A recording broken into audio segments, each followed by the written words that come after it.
टंडवा में रखे हैं पहली बार। टंडवा में विस्थापन एक बड़ा मुद्दा है। एक आंदोलनकारी के नाते झारखंड में विस्थापन के मुद्दे को कैसे देखते? निश्चय ही झारखंड राज्य बनने की बात करें या फिर जब झारखंड राज्य का गठन भी नहीं हुआ था उस समय से यहाँ विस्थापन की समस्या है और आज कहीं ना कहीं ये आवश्यक है कि हम लोग को विस्थापन के मुद्दे के लिए एकजुटता के साथ लड़ना ही होगा, क्योंकि विस्थापन हमारी ज़मीनों का होता है और ज़मीन हमारे लिए महासमान है। चाहे बिरसा बाबा के आंदोलन की बात करें, सिद्धू कान्हू के आंदोलन की बात करें, रघुनाथ महतो के आंदोलन की बात करें, ये जो आंदोलन हुए हैं हमारी माटी में, इस महासमान माटी को बचाने के लिए हुआ है। वरना आप देख सकते हैं जिस समय अंग्रेज भारत देश में आए थे, चाहे बंगाल की बात करें, बिहार की बात करें या राजे रजवाड़ों की बात करें, सब ने उनकी अधीनता को लगभग स्वीकार कर लिया था। लेकिन हमारी जो परंपरा है, झारखंड की जो परंपरा है माटी को मां समान मानने की, इसलिए हमने अंग्रेजों को मुंहतोड़ जवाब दिया और फाइनली अंग्रेज की टीम यहाँ सर्वे करती है कि आखिर पूरे भारत में कहीं आंदोलन नहीं होता है, अकेले झारखंड में 150 आंदोलन होता है, क्या कारण है? तो फिर 20 साल सर्च करने के बाद वे बोलते हैं कि झारखंड के लोग जो आदिवासी माने आवरण में जीते खाते हैं, खेती के माध्यम से रहते हैं, इनकी सबसे बड़ी जो पूजनीय है वो है माटी।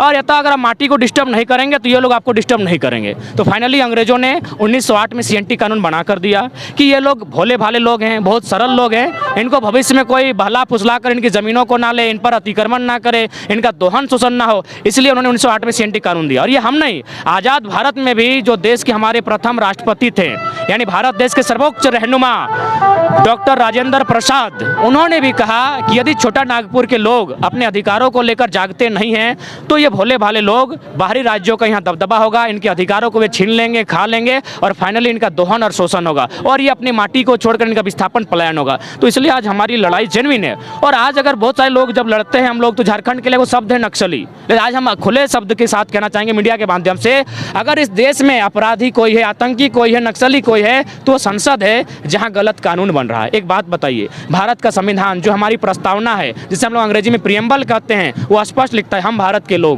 सामाजिक, आर्थिक, राजनीतिक समानता की बात करता है। तो यहाँ आर्थिक समानता की अगर आप बात करते हैं तो आर्थिक उन्नति आज 70 सालों में भी एक आम व्यक्ति की क्यों नहीं हो पाई है? क्यों चंद मुट्ठी भर लोगों के हाथों में देश की सारी संपत्ति, यानी पूंजीवाद को बढ़ावा दे रहे हैं, जबकि भारत के संविधान में पूंजीवाद का कहीं जिक्र नहीं है, वहाँ समानता की बात करता है। अतः आप अंतिम व्यक्ति को मजबूत करें, यानी मेरे शब्दों में कहा जाए तो एक अडानी पैदा करने से अच्छा है 1 लाख रमेश, सुरेश, अनिल, मनोज, हैदर पैदा करें, 1 लाख सुरेश तो 1 लाख पंडित, तो 1 लाख सिंह, तो 1 लाख मुसलमान, जो भी है जिस कम्युनिटी के 1 लाख लोग पैदा हों, एक अडानी पैदा ना हो, तभी आर्थिक समानता की बात होगी। 1 लाख आदिवासियों को आगे बढ़ने का मौका मिले, 1 लाख सवर्णों को आगे बढ़ने का मौका मिले, 1 लाख पिछड़े, 1 लाख दलित, 1 लाख अल्पसंख्यक, 1 लाख मुसलमानों को आगे बढ़ने का मौका मिले। लेकिन आप 1 लाख, 1 अडानी, 1 अंबानी में देश को सीमित करना चाहते हैं।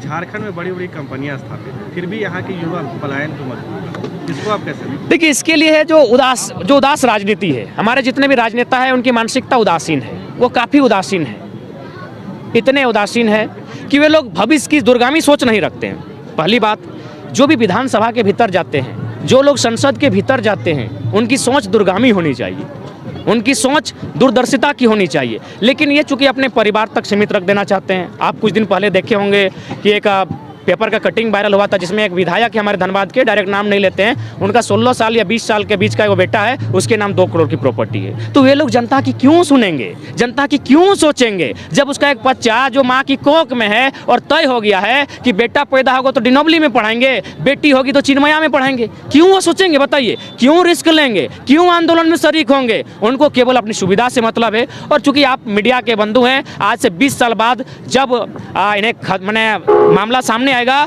तो आपको इनका मलेशिया कनेक्शन, इनका दुबई कनेक्शन, इनका कनाडा कनेक्शन सामने आएगा। ये लोग विदेशों में जमीन ले चुके हैं, इन्हें कोई वास्ता नहीं है कि झारखंड जले, झारखंड तड़प ले, झारखंड मर जाए, कोई मैटर नहीं है। झारखंड एक अमीर राज्य है, फिर भी इस देश में गरीबी का गरीब इस देश में पूरे बहुत सारे यहाँ लोग हैं जो बहुत गरीब हैं, तो इसके लिए 1932 खतियान से ही सारा समाधान हो जाएगा? नहीं, 1932 के खतियान से कभी समाधान नहीं होगा। 1932 का खतियान जो लागू होगा तो 3rd और 4th ग्रेड में लागू होगा, वहाँ अडानी अंबानी नहीं ना चलेगा, अडानी अंबानी का जोर उसके ऊपर भी है। इसके लिए आपको जो भूमि अधिग्रहण अधिनियम 2013 है उसका अनुपालन करना होगा। उसका अनुपालन ऐसे करना होगा कि देखिए, जमीन देने का कोई विरोधी नहीं है, लेकिन उद्योग कहाँ बनना चाहिए, फैक्ट्री कहाँ लगनी चाहिए, जो बंजर भूमि है, आप बंजर भूमि को सर्च करें, सरकार की टीम सर्च करे और कंपनी को आप दीजिए, बंजर भूमि में उद्योग लगे। अगर कोयला की खदान मान के चलिए रेती ज़मीन पर भी है तो उसको आप माने इनर माइनिंग कीजिए, ओपन कास्ट मत कीजिए। दूसरी बात, वहाँ स्पष्ट कहता है कि आप ज़मीन के बदले ज़मीन दीजिए।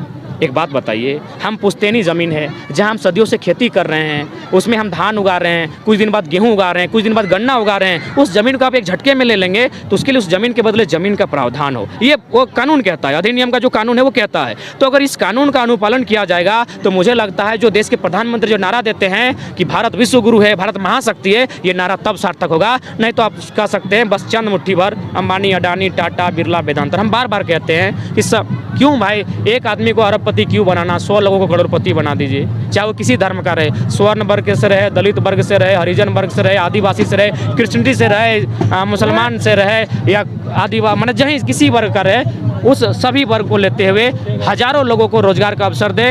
मैंने मेरे कहने का साफ शब्द है, जो संविधान भी कहता है, जो भारत का प्रियम्बल कहता है, आर्थिक, राजनीतिक, सामाजिक समानता की बात करता है, उस समानता को जब तक आप लाने का प्रयास नहीं करेंगे, जब तक ज़मीन में लाके नहीं रखेंगे, वह संभव नहीं हो सकता। भैया एक सवाल है, ये पूरा जनता का सवाल है। आज हमारे सिमरिया विधानसभा क्षेत्र टंडवा प्रखंड में मगध भी है, अम्रपाली भी है, एनटीपीसी नॉर्थ कर्णपुरा परियोजना भी है, लेकिन अभी आप एक भाषण दे रहे थे, उस भाषण के दरमियान हमने सुना आईटीआर क्या होता है, थोड़ा इसका हमारे चैनल के माध्यम से लोगों को बताइए ताकि आरटीआई, राइट टू इन्फॉर्मेशन, जो हमारा 2005 का जो भारतीय संविधान आर्टिकल 19 के अनुसार एक कानून है जिसके सूचना अधिकार के अधिनियम के तहत, उसके तहत आप किसी को भी मैंने सूचना उपलब्ध करा सकते हैं। जैसे अगर हमें जानकारी मिली कि यहाँ गलत तरीके से ये नौकरी करने आया है। जैसे कि भैया एक सवाल और है, जैसे कि यहाँ पे ना एनटीपीसी है, स्थानीय लोगों को यहाँ रोजगार से नहीं जोड़ा गया है, ठीक है। अगर वो लोग रोजगार के लिए जाते हैं तो स्थानीय प्रशासन के माध्यम से, बीच में भी कुछ एक कांड हुआ था अग्निशासन, जो उसके माध्यम से लोगों को अरेस्ट कर लिया जाता है और भी बहुत ऐसा कुछ है। तो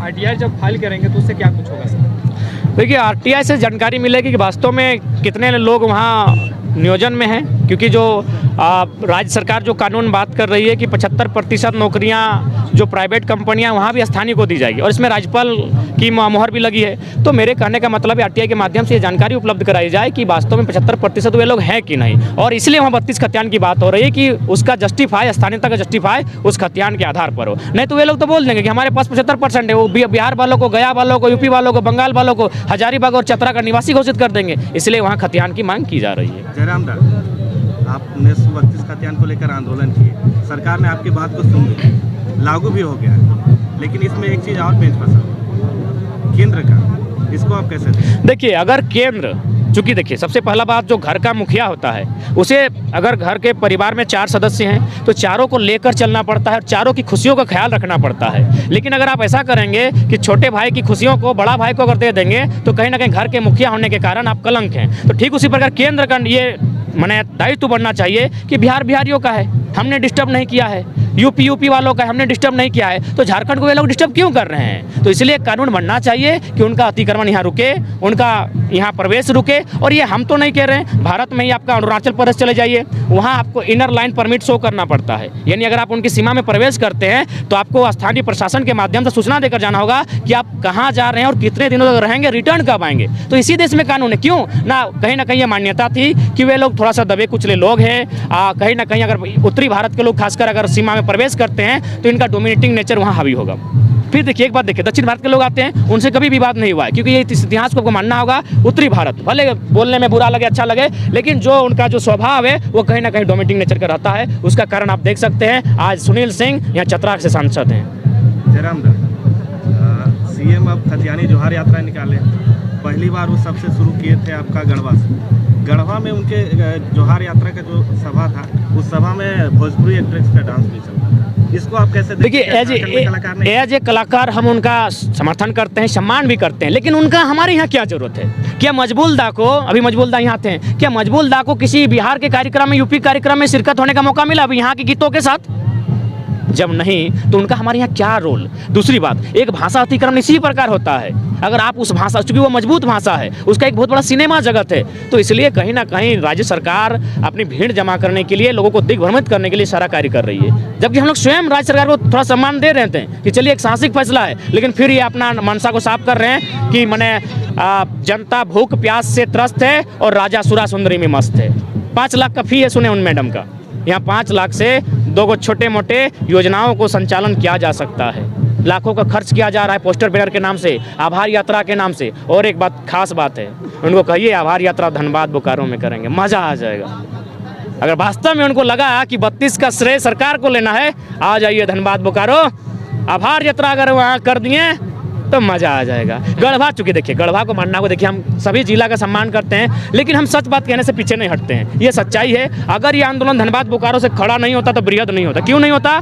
क्योंकि कोयला खदान मैक्सिमम धनबाद बोकारो में है, उद्योग फैक्ट्री धनबाद बोकारो में है, यानी शोषण सबसे ज़्यादा धनबाद और बोकारो में हुआ है। तो शोषित लोग ही जानते हैं झारखंडी होने का दर्द। बाकी लोग तो हमको देखते हैं सबके साथ घुल मिल गए हैं, उनको तो दर्द भी नहीं लगता है कि झारखंड हम क्यों लिए हैं, कैसे लिए हैं। तो ठीक उसी प्रकार ये गनीमत है कि सरकार ने धनबाद और बोकारो को छेड़ा, इसलिए वो धनबाद और बोकारो ने पूरे राज्य में उथल पुथल मचा दिया। अगर ये दूसरा जिला होता, इतना बड़ा आंदोलन नहीं होता, हम स्पष्ट कहना चाहेंगे।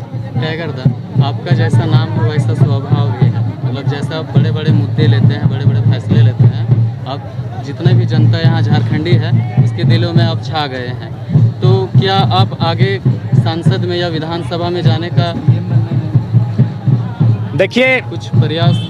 हम लोग फिलहाल आंदोलन कर रहे हैं, आंदोलन की रूपरेखा को लेकर पूरे राज्य में घूर रहे हैं, भ्रमण कर रहे हैं, लोगों को समझा रहे हैं, बुझा रहे हैं, और एक मैंने सोच में बदलाव लाने का हम लोग प्रयास कर रहे हैं। देखिए ये भी सच्चाई है कि भारत एक लोकतांत्रिक देश है, यानी लोकतंत्र की व्यवस्था में आपको परिवर्तन करने के लिए आपको राजनीति को समर्थन करना होगा, या तो डायरेक्ट कीजिए या तो इनडायरेक्ट कीजिए। तो हो सकता है आने वाले दिनों में डायरेक्ट ना सही, इनडायरेक्ट हम लोग कुछ ऐसे चेहरों को समर्थन करेंगे जो निडरता के साथ, निर्भीकता के साथ हमारी बातों को विधानसभा के भीतर रख सके, और जब बात ना बने तो हमारे लिए त्याग भी दे सके। हम लोग लोभी लोगों को, स्वार्थी लोगों को चुनने का काम नहीं करेंगे, वरना जब राज्य का मुद्दा आता है तो फिर वह आराम से मलाई खाकर रह जाते हैं। अगर राज्य के हित में काम ना हो तो उन्हें त्याग देकर फिर गांव की माटी में आना होगा और सरकार पारसनाथ के पहाड़ में बनाना होगा। ऐसे लोगों को चुनेंगे।